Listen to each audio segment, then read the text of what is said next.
Titania യുറാനസിന്റെ ഏറ്റവും വലിയ ഉപഗ്രഹവും നമ്മുടെ സൗരയൂഥത്തിലെ തന്നെ വലിപ്പത്തിൽ 8ാം സ്ഥാനത്തുമുള്ള ഉപഗ്രഹവുമാണിത്. 1578 കിലോമീറ്റർ വ്യാസമുണ്ട് ഈ ഒരു ഉപഗ്രഹത്തിന്. 1787 വില്യം ഹെർഷലാണ് ഈ ഒരു ഉപഗ്രഹത്തെ കണ്ടെത്തിയത്. ടൈറ്റാനിയ യുറാനസിൽ നിന്ന് 4,36,000 കിലോമീറ്റർ ദൂരെ നിന്നാണ് ഭ്രമണം ചെയ്യുന്നത്.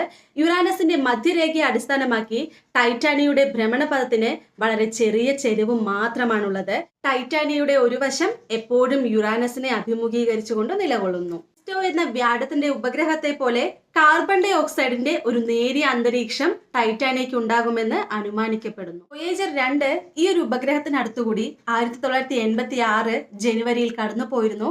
അന്ന് അനേകം ചിത്രങ്ങൾ ഈ ഒരു ഉപഗ്രഹത്തിന്റെ എടുത്തിരുന്നു. അന്ന് വോയേജർ 2ഉം ഈ ഒരു ഉപഗ്രഹവും തമ്മിൽ ഏകദേശം 3,65,200 കിലോമീറ്റർ മാത്രമേ വ്യത്യാസം ഉണ്ടായിരുന്നുള്ളൂ.